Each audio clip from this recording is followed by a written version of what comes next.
कर्जमाफीच्या मागणीवर उच्चस्तरीय समिती नियुक्त. प्रवीण परदेशी समितीचे अध्यक्ष. थकीत कर्जाच्या विळख्यातून शेतकऱ्यांची सोडवणूक करणे आणि उपाययोजना करण्याचा उद्देश. आताची लेटेस्ट बातमी आहे आजची.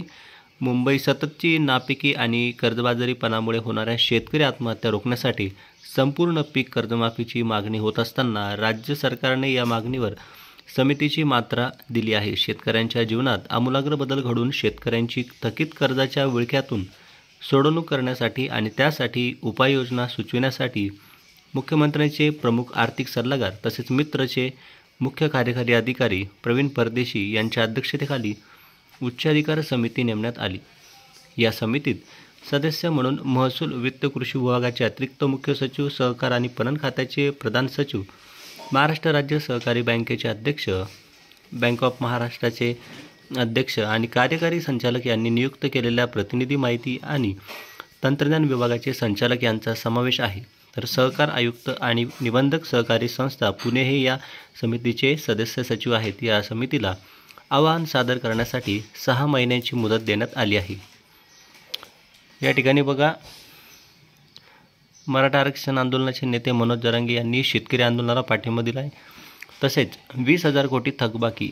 आजच्या घडीला राज्यात कृषी पीक कर्जाची जवळपास 20,000 कोटींची थकबाकी आहे.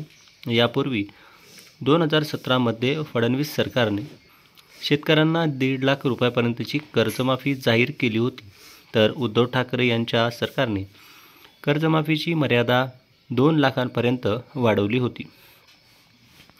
या ठिकाणी शेतकऱ्यांचे जीवनमान कसे उंचावता येईल हाच उद्देश गेल्या वर्षी विधानसभा निवडणुकीत महायुतीने शेतकऱ्यांना कर्जमाफीचे आश्वासन दिले होते, त्याची पूर्तता करावी. तसेच सप्टेंबरमध्ये राज्याच्या अनेक भागात अतिवृष्टी झाली, शेतकऱ्यांचे अतोनात नुकसान झाले.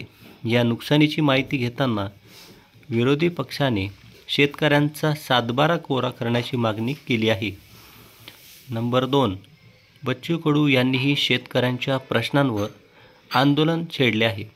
आज सरकारने कडू यांना बैठकीसाठी मुंबईत निमंत्रित केले होते, म्हणजे काल गुरुवारी.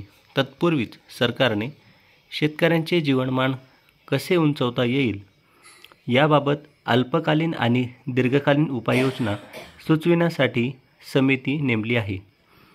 आपण पाहिलं की काल नागपुरात तसेच परवापर्यंत नागपुरात खूप मोठ्या प्रमाणात बच्चू कडू यांनी आंदोलन केले आणि त्याच्यानंतर त्यांनी थेट इशारा दिला होता रेल्वे लोको 31 तारीख आजचा, पण त्यांना तसे न करता मुंबईत बैठकीसाठी बोलवण्यात आले.